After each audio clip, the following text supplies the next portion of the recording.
Assalamualaikum warahmatullahi wabarakatuh. Saya Sukisman Purtadi. Selamat datang di kelas saya, Tren Penelitian dan Pembelajaran Kimia.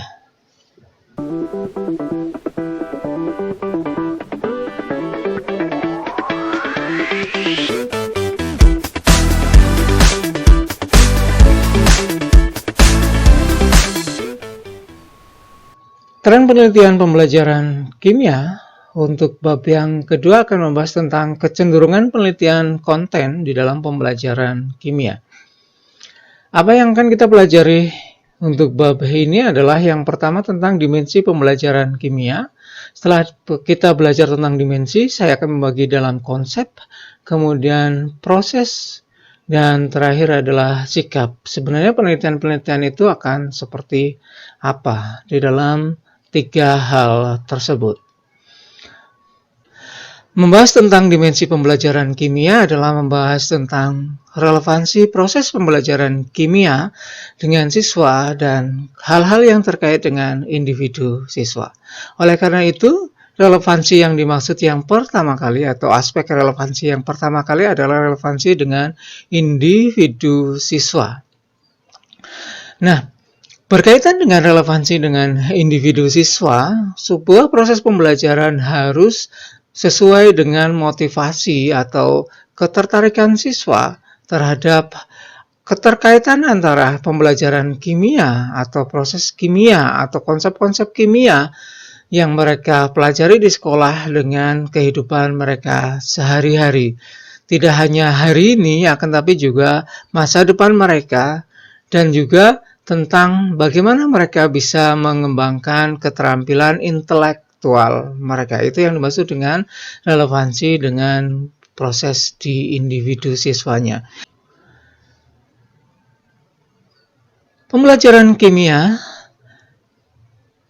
memberikan gambaran tentang profesi apa yang mereka bisa jalani setelah mereka atau saat mereka mempelajari kimia. Setelah mereka mempelajari kimia, mendalaminya, kemudian mereka mengambil kimia sebagai satu profesi untuk mereka. Sebenarnya profesi-profesi apa saja yang bisa berkaitan dengan kimia ini diberikan di dalam proses pembelajaran. Tetapi sebelum itu, pembelajaran kimia juga mempersiapkan mereka untuk kelanjutan belajar mereka, seperti misalnya mereka mendaftar di universitas ataukah di akademi dan sebagainya. Jadi, proses pembelajaran harus mempersiapkan masa depan mereka. Tidak hanya profesi, tapi langkah-langkah sebelumnya sebelum mereka mendapatkan profesi itu. Dan yang terakhir adalah relevansi dengan kehidupan kemasyarakatan mereka. Jadi memberikan gambaran tentang keterhubungan antara sains dengan masyarakat dan bagaimana mereka bisa bersikap di masyarakat berkaitan dengan kimia. Relevansi kimia dalam tiga hal tersebut dirangkum di dalam literasi kimia. Literasi kimia itu membahas 4 hal. Yang pertama adalah kimia sebagai sebuah disiplin ilmu, kemudian kimia di dalam konteks, higher order thinking skill, dan terakhir adalah aspek afektif. Mari kita bahas satu persatu dari keempat aspek literasi kimia. Yang pertama adalah tentang kimia sebagai sebuah disiplin ilmu.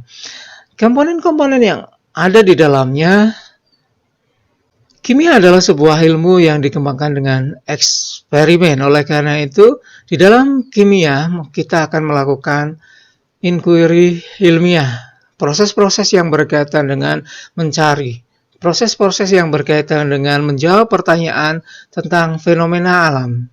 Jadi di dalamnya berkaitan dengan bagaimana kita mengamati dan seterusnya sampai mengkomunikasikan apa yang kita amati. Berikutnya adalah di dalam kimia ada pengetahuan-pengetahuan yang digunakan untuk menjelaskan fenomena-fenomena yang terjadi di dalam bidang-bidang yang lainnya. Misalnya di dalam biologi, fisika, dan bidang-bidang ilmu yang lain.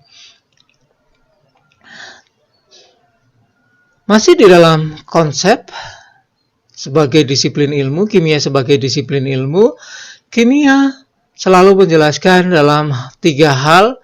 Yang pertama adalah fenomena makroskopis yang teramati oleh indera, kemudian bagian-bagian struktur dari suatu materi yang kita sebut sebagai mikroskopis atau submikroskopis yang lebih kecil dari sebuah partikel, mungkin atom, elektron, dan seterusnya.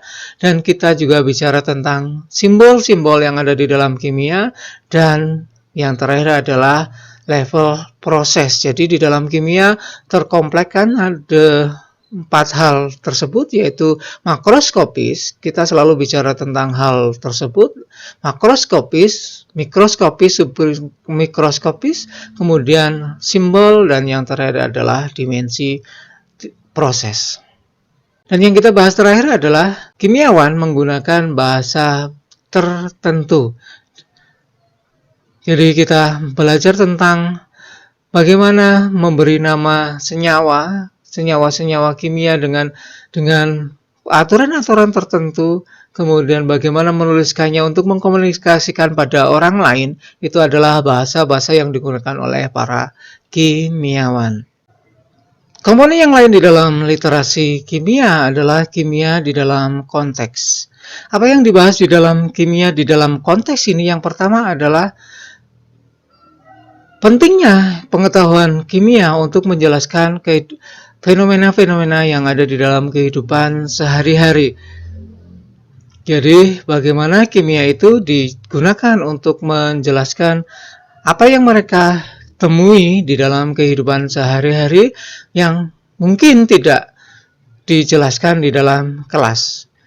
Kemudian, tentang bagaimana memahami kimia di dalam kehidupan sehari-hari. Jadi tadi pengetahuan kimia untuk menjelaskan fenomena di dalam kehidupan sehari-hari. Dan yang terakhir, kimia memiliki aspek aplikatif yang kuat. Aplikatif yang kuat di sini adalah bagaimana kimia itu bisa diterapkan di dalam kehidupan sehari-hari siswa. Yang berikutnya adalah higher order thinking skill. Berbicara tentang higher order thinking skill, salah satu yang dibicarakan di sini adalah bagaimana siswa bisa berpikir tentang hubungan antara inovasi di dalam kimia dengan proses-proses yang terjadi di dalam kemasyarakatan atau sosiologi dengan proses budaya. Ada banyak istilah yang ada di dalam setiap komponen di dalam kimia, baik di dalam konsep, proses maupun sikap. Kita tidak akan membicarakan semuanya, kita hanya mencuplik beberapa. Yang pertama adalah pengetahuan inquiry. Apa sih yang dimaksud dengan pengetahuan inquiry?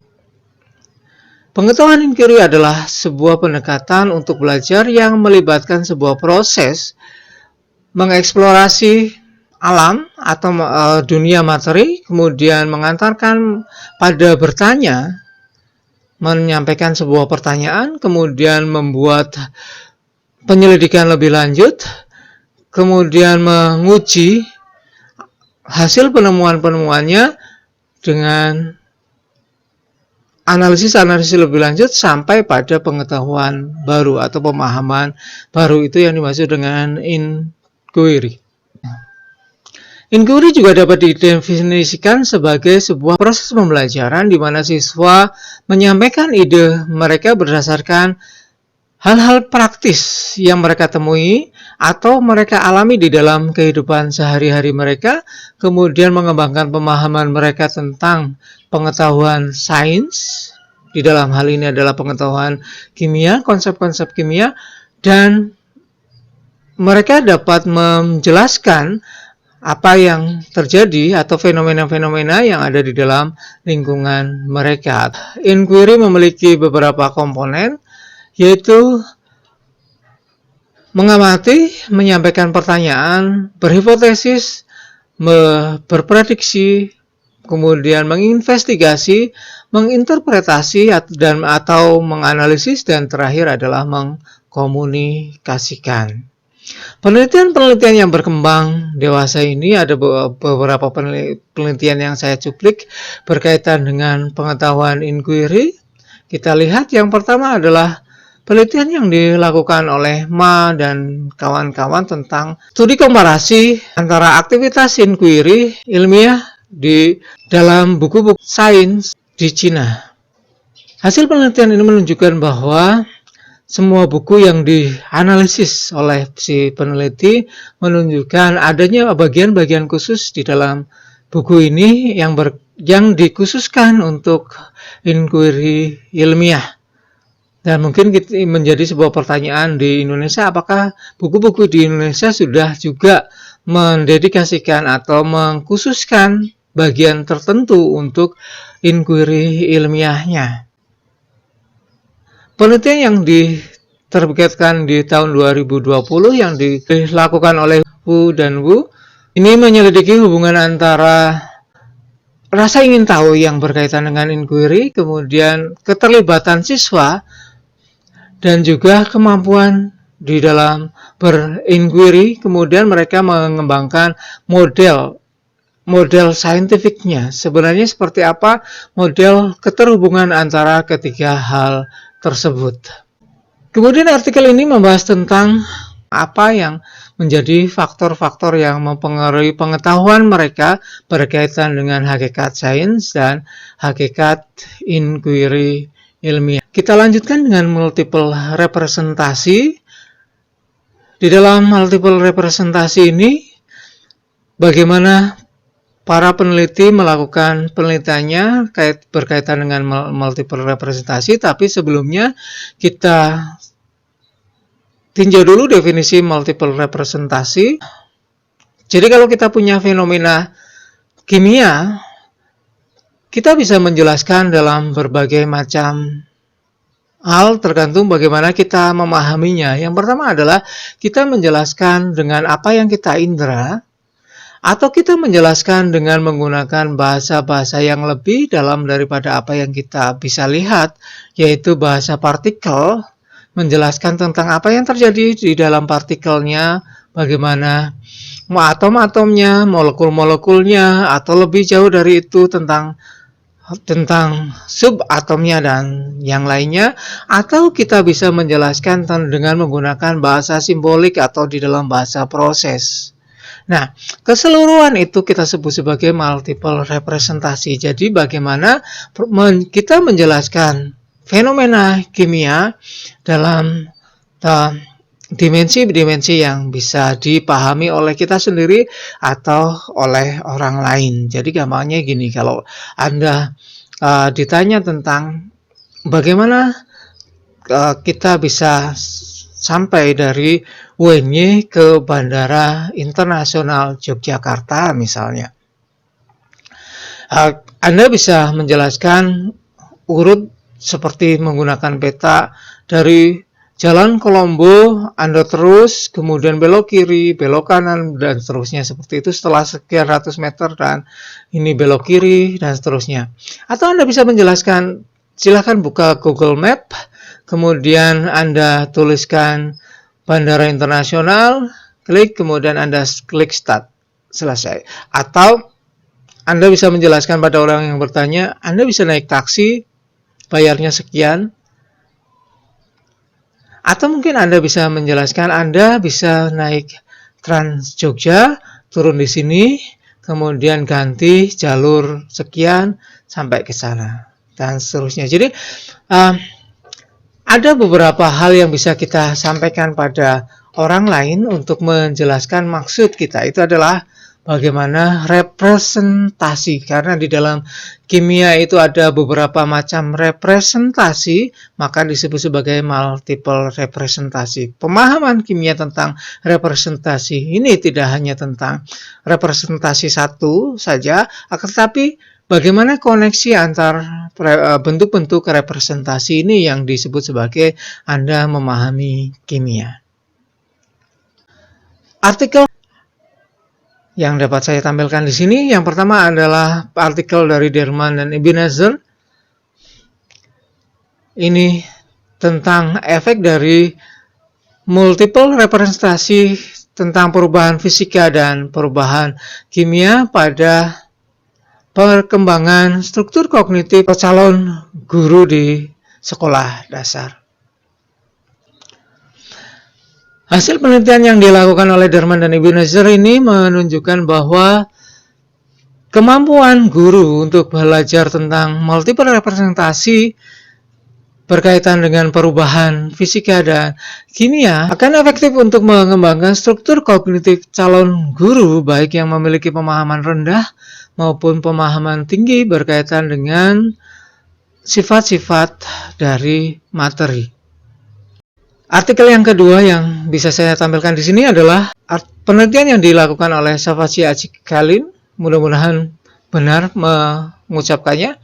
Tujuan penelitian ini adalah untuk mengidentifikasi representasi yang dilakukan oleh siswa berkaitan dengan perubahan fasa, kemudian bagaimana mereka menginterpretasi apa yang ditampilkan oleh buku teks, dan selanjutnya membandingkan antara representasi yang dilakukan oleh siswa dengan buku teks berkaitan dengan perubahan fasa. Hasilnya menunjukkan bahwa hampir seluruhnya representasi yang dilakukan oleh siswa atau penjelasan yang dilakukan oleh siswa itu jauh dari kebenaran ilmiah. Dan tentu saja berbeda dengan yang disampaikan oleh textbook. Akan tetapi yang menarik adalah bahwa representasi yang disampaikan oleh siswa dengan siswa yang lain itu mayoritas sama atau hampir sama. Ini yang fenomena yang menarik, yang mungkin juga bisa menjadi ide untuk Anda melakukan penelitian. Artikel ini berkaitan dengan bagaimana translasi atau pengubahan representasi-representasi di dalam kimia, bagaimana siswa mengaitkan, bertranslasi, mengubah salah satu representasi ke representasi yang lain. Masih tentang multiple representasi, artikel ini membahas tentang instrumen yang dapat digunakan untuk melakukan penilaian pada representasi simbolik berkaitan dengan struktur elektron yang dilakukan oleh siswa. Jadi tentang quantization and probability representation inventory. Jadi berkaitan dengan konsep-konsep dasar tentang representasi simbolik untuk struktur elektron. Kita lanjut ke ESD, Education for Sustainability Development. ESD menurut definisinya adalah upaya mendorong masyarakat untuk secara konstruktif dan kreatif dalam menghadapi tantangan global serta menciptakan masyarakat yang tangguh dan berkelanjutan. Ini arti dari Sustainability Development. Kalau Education for Sustainability Development artinya adalah pendidikan yang digunakan untuk membelajarkan dan menghasilkan peserta didik. Jika nanti terjun ke dalam masyarakat, dia akan secara konstruktif, kreatif, menghadapi tantangan global dan menciptakan masyarakat yang tangguh dan berkelanjutan. Jadi, bagaimana kimia bisa berkontribusi pada proses pembelajaran atau pendidikan yang berkelanjutan. Ini itu yang dimaksud dengan Education Sustainability Development. Berkaitan dengan ESD, artikel pertama yang saya tampilkan di sini adalah dari Chuada dan kawan-kawan. Ini berkaitan dengan mengikut sertakan geografi di dalam kimia dalam kaitannya dengan ESD. Jadi bagaimana tinjauan geografi di dalam pembelajaran kimia untuk ESD. Berkaitan dengan demografi, berkaitan dengan sosial kemasyarakatan, dan hal-hal yang berkaitan dengan geografi yang dihubungkan dengan kimia. Masih dengan ESD, artikel ini dari Malaysia yang dilakukan oleh Arifin dan Fueng ya. Ini menyelidiki atau menganalisis tentang pemahaman dan opini berkaitan dengan ESD. Artikel berikutnya masih tentang ESD. Ini dari Selbert dan kawan-kawan di Journal of Chemical Education.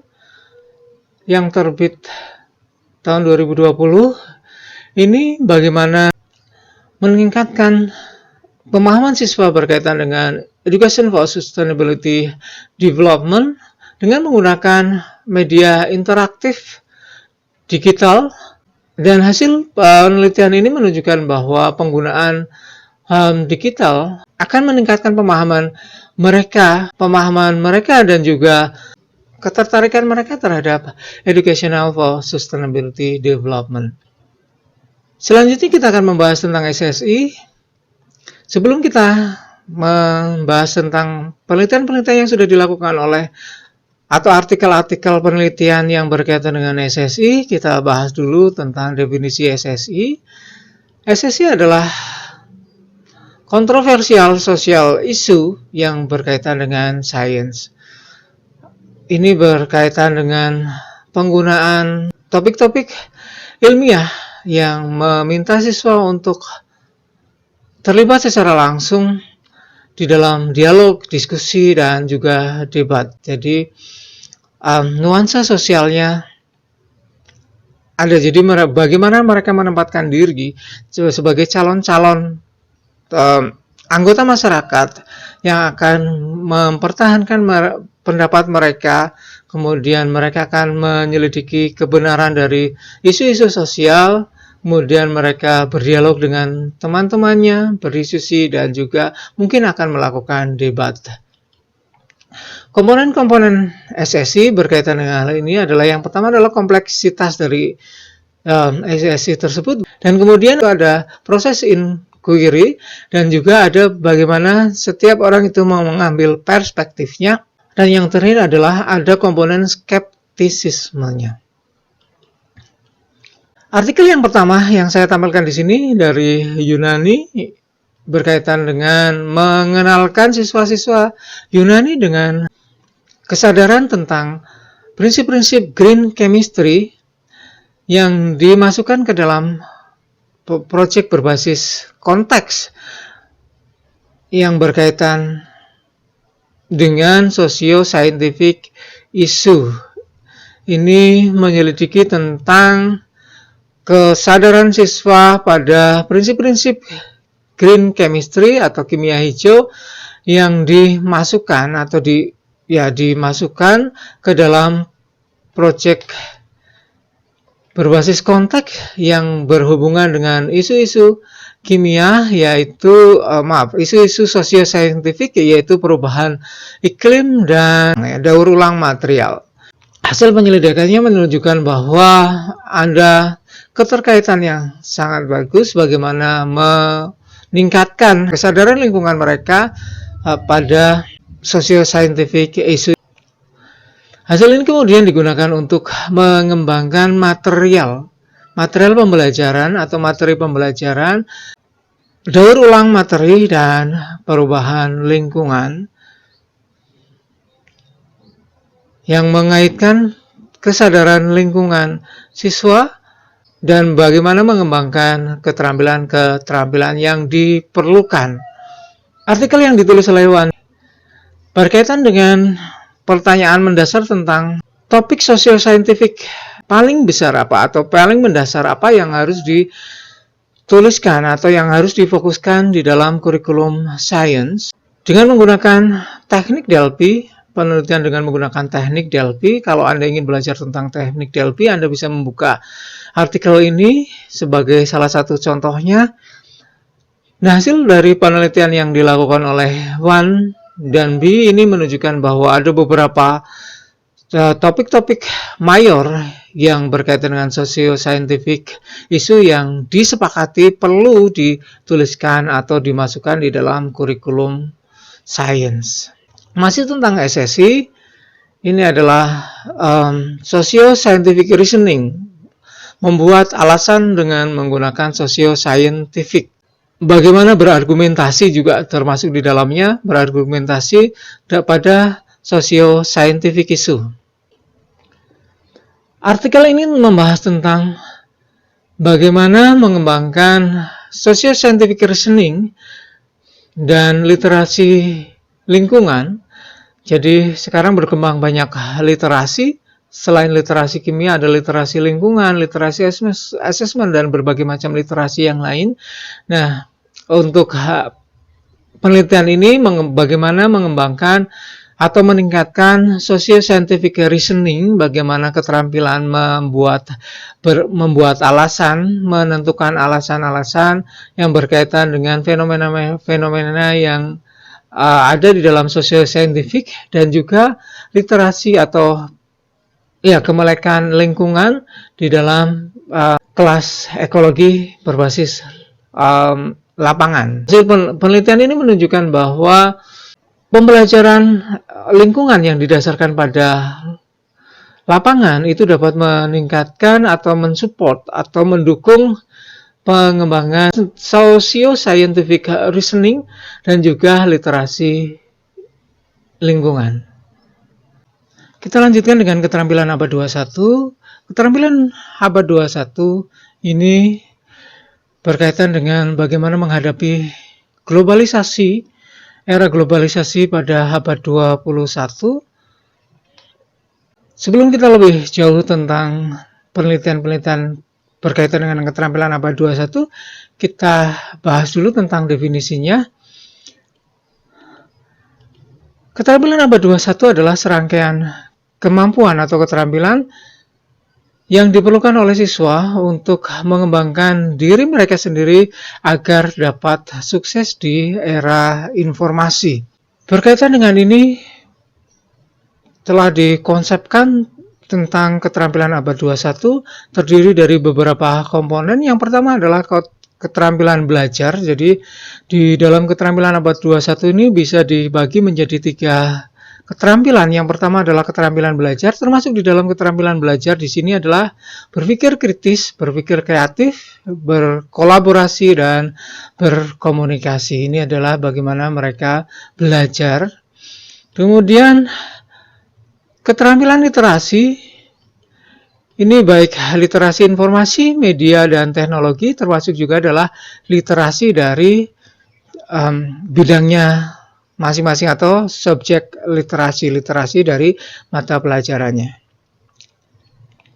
Dan yang terakhir adalah keterampilan untuk hidup. Untuk keterampilan untuk hidup ini termasuk di dalamnya adalah fleksibilitas, inisiatif, kemudian keterampilan sosialnya, produktivitas, dan leadership, atau lebih ke arah manajemen, kepemimpinan dan manajemen. Nah, karena ada banyak sekali keterampilan abad 21, perangkatnya ada banyak, nanti Anda bisa melihat lebih jauh apa sih yang termasuk di dalam keterampilan abad 21 ini, apa saja di dalamnya. Oleh karena itu, kita tidak akan membahas semua. Salah satu yang ingin saya bahas adalah critical thinking atau berpikir kritis. Definisi dari critical thinking adalah yang seperti yang disampaikan oleh Enis. Jadi berpikir kritis ini ada banyak yang memberikan definisi. Mungkin satu dengan yang lainnya hampir tidak selalu sepakat seperti itu. Akan tetapi saya menggunakan definisi yang paling awal yang disampaikan oleh Enis tahun 87. Lebih difokuskan pada apa yang mereka gunakan untuk membuat keputusan apa yang harus dipercaya dan apa yang harus dilakukan. Itu berpikir kritis. Oleh karena itu komponennya ada 3, yaitu attitude, knowledge, dan skill. Tadi kan kemampuan berpikir reflektif yang digunakan untuk memutuskan, untuk memutuskan apakah sesuatu harus dilakukan atau dipercaya. Oleh karena itu ada 3 komponennya, yaitu pertama adalah attitude of inquiry. Jadi sikap-sikap inquiry yang melibatkan kemampuan untuk mempertimbangkan, melihat, memperhatikan adanya sebuah masalah. Jadi bahwa ini adalah sebuah masalah, maka mulailah untuk berpikir kritis. Kemudian pengetahuan bagaimana menginferensi, mengabstraksi, dan menggeneralisasi. Jadi bagaimana cara ketiga hal tersebut. Dan yang terakhir adalah keterampilan dalam menggunakan dan menerapkan attitude dan pengetahuan di atas sikap dan pengetahuan tersebut. Jadi keterampilan bagaimana menggunakannya dengan benar pada saat yang benar, tempat yang benar, dan cara yang benar. Komponen critical thinking yang pertama adalah analisis, kemudian evaluasi, inferensi tadi juga sudah disebutkan, kemudian deductive reasoning dan inductive reasoning. Jadi itu komponennya. Nah, berkaitan dengan definisi tadi ada berbagai macam ahli pendidikan yang mengemukakan tentang definisi critical thinking, termasuk juga komponennya. Oleh karena itu Anda harus selalu memperhatikan siapa yang Anda citasi di dalam menggunakan komponen-komponen critical thinking ini. Kita lanjutkan dengan penelitian yang sudah dilakukan oleh beberapa peneliti. Yang pertama saya tampilkan di sini adalah Memis dan Akas. Ini mengembangkan kemampuan berpikir kritis di dalam siklus berpikir, diskusi, menulis. Jadi dia menggunakan strategi pembelajaran yang menggunakan siklus berpikir, berdiskusi, kemudian menulis, yang menggunakan pendekatan berbasis argumentasi, pendekatan inquiry berbasis argumentasi. Artikel yang kedua berjudul tentang Reducing Pseudoscientific and Paranormal Belief in University Students through Course in Science and Critical Thinking. Ini Wilson melakukan penelitian untuk melihat hubungan antara religi, kemudian religi atau agama, kemudian gender dengan kemampuan berpikir untuk berfantasi dengan perubahan kepercayaan untuk subjek-subjek paranormal dan pseudoscientific, ya, pseudo ilmiah semu. Kemudian dilanjutkan dengan pembelajaran yang mengkonfrontasi dengan subjek-subjek paranormal dan pseudoscientific tersebut.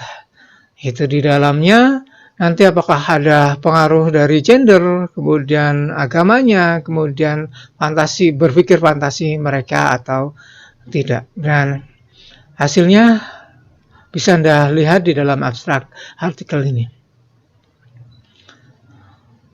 Kita lanjutkan dengan salah satu keterampilan literasi, yaitu di dalam keterampilan abad 21, yaitu information literasi. Ini salah satu literasi yang juga banyak diteliti oleh para peneliti di bidang pendidikan kimia akhir-akhir ini.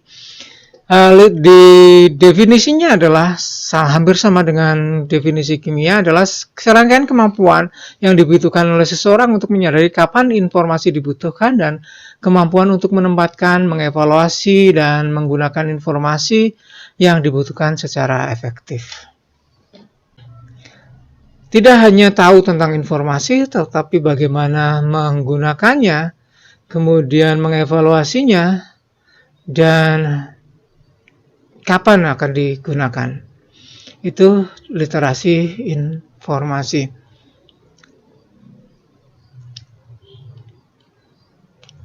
Komponen literasi informasi ini ada beberapa ahli yang mengemukakannya. Salah satunya adalah ini, bahwa literasi informasi ini merupakan sebuah proses bersiklus yang didahului dengan determine nature and extent of information needed. Jadi menentukan hakikat dan informasi-informasi yang diperlukan. Jadi kalau ada masalah, kemudian menentukan dulu informasi yang diperlukan, kemudian mengembangkan informasinya, melihat informasi yang dibutuhkan itu apa saja, kemudian mengevaluasi informasi mana yang diperlukan, memilah dan memilih informasi yang diperlukan dan tidak, kemudian proses mengorganisasi, mengintegrasikan informasi untuk menjawab sebuah masalah, dan terakhir adalah mengaktifkan prior knowledge. Ini adalah proses-proses di dalam informasi. Ini adalah artikel yang lumayan baru, masih Januari 2021, berjudul Influence of Scaffolding on Information literacy and argumentation skill in virtual field trip, and problem-based learning for scientific problem solving. Ini bertujuan untuk melihat positif dan negatif dari scaffolding berbantuan komputer. Jadi scaffolding tapi dengan menggunakan komputer yang bisa digunakan oleh siswa untuk menguatkan literasi informasi siswa. Untuk menguatkan literasi informasi siswa, ya. Hasilnya menunjukkan bahwa siswa berbeda-beda di dalam menggunakan scaffolding yang diberikan, walaupun dengan menggunakan komputer dengan cara yang berbeda, mereka menggunakan itu untuk meningkatkan atau menguatkan literasi informasi mereka. Berikutnya adalah dari Journal of Chemical Education. Artikel ini open access, jadi bisa, kalau kalian tertarik dengan literasi informasi, bisa membukanya dan melihat isi dari artikel ini dengan lengkap. Judulnya adalah Student Development of Information Literacy Skill During Problem-Based Organic Chemistry Laboratory Experiment. Penelitian ini menyelidiki tentang bagaimana strategi yang dilakukan oleh siswa berkaitan dengan penggalian informasi atau mencari informasi jika tidak diajarkan dengan secara eksplisit di dalam proses pembelajarannya, bagaimana mengambil, menggunakan, dan mengaplikasikan informasi yang mereka punya. Jadi tidak diajarkan secara langsung di dalam pembelajaran kimia organik ini, dan mereka dihadapkan pada situasi untuk memecahkan masalah-masalah kimia organik di dalam eksperimen mereka. Bagaimana selanjutnya dilakukan penelitian, bagaimana mereka mencari informasi tersebut, menggunakannya, dan seterusnya, untuk dilihat apakah mereka menggunakan literasi informasi mereka atau tidak. Selanjutnya adalah scientific attitude. Jadi sikap ilmiah itu didefinisikan sebagai sebuah keinginan yang kuat untuk mengetahui dan memahami, kemudian mempertanyakan tentang semua statement atau sebuah pernyataan, kemudian untuk mencari data dan arti dari data-data tersebut, kemudian mencari verifikasi dari data atau hasil-hasil observasi, kemudian menyadari tentang konsekuensi dari keseluruhannya. Itu adalah sikap ilmiah. Berbeda dengan sikap ilmiah, nanti kita akan bicara tentang sikap terhadap ilmu. Komponen dari atau hal-hal yang termasuk di dalam scientific attitude atau sikap-sikap ilmiah di dalamnya adalah rasa ingin tahu, jujur, objektif, teguh pendirian, teliti, terbuka, kritis, bertanggung jawab. Kalau Anda melakukan penyelidikan lebih jauh, mungkin ada sekitar 8-11 sikap yang dimaksud dengan sikap ilmiah. Ini adalah salah satu yang diteliti oleh orang tentang curiosity atau rasa ingin tahu. Do individual difference in children curiosity relate to their inquiry-based learning?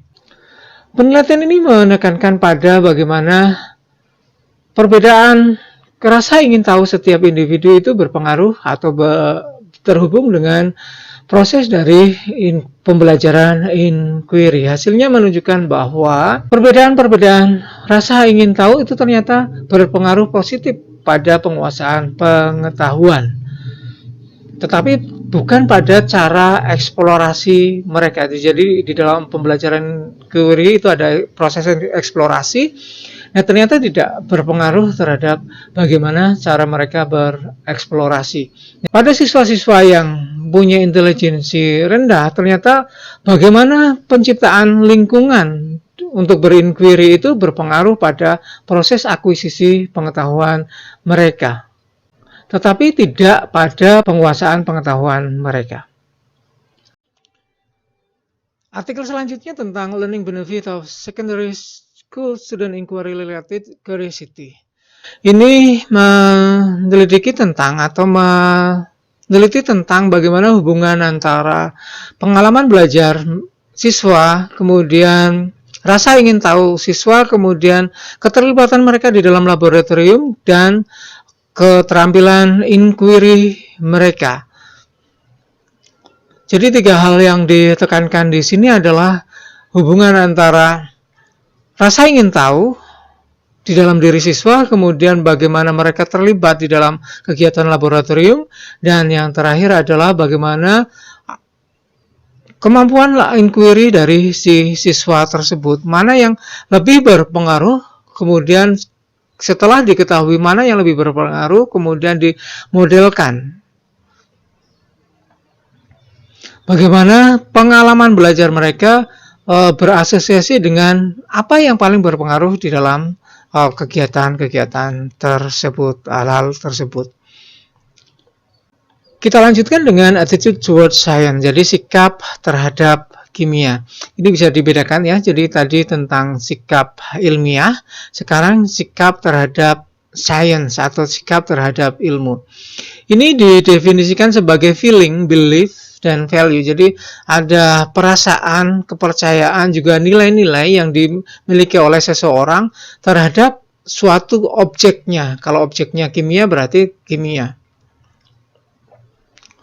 Bisa kimia, bisa sains, bisa ilmu yang ada di sekolahan, maupun peran ilmu ke dalam kehidupan bermasyarakat, kemudian teknologi masyarakat, atau tentang ilmuwan itu sendiri. Jadi banyak hal berkaitan dengan subjek dari sikap terhadap. Yang pertama adalah instructional behavior, effective student attitude towards science. Jadi ini menekankan pada penelitian yang menekankan pada bagaimana perilaku pembelajaran mempengaruhi sikap siswa terhadap sains. Artikel ini mengungkapkan tentang attitude towards science, tetapi lebih ditekankan pada 4 negara dengan ranking PISA tertinggi, yaitu di Hong Kong, China, Kanada, dan Finlandia, meneliti tentang bagaimana siswa melaporkan atau menyampaikan pandangan siswa, pendapat siswa berkaitan dengan proses pembelajarannya, kemudian guru mereka, dan juga tentang sikap mereka terhadap ilmu. Konten-konten di dalam pembelajaran kimia ada banyak, seperti yang sudah saya sampaikan di awal presentasi ini. Tidak semuanya saya bahas satu persatu dan ditunjukkan hasil-hasil penelitian terbaru yang dilakukan oleh para peneliti pembelajaran kimia. Anda bisa melakukan analisis sendiri berkaitan dengan apa yang sudah dilakukan oleh peneliti berkaitan dengan konten di dalam pembelajarannya. Jadi kecenderungan penelitian konten pembelajaran kimia, Anda silahkan buka referensi jurnal sendiri yang sudah ditunjukkan, Anda bisa melakukannya ya. Kalau masih ada pertanyaan, silakan sampaikan pertanyaan pada forum diskusi di psikologi atau di video ini. Terima kasih atas perhatian Anda. Assalamualaikum warahmatullahi wabarakatuh.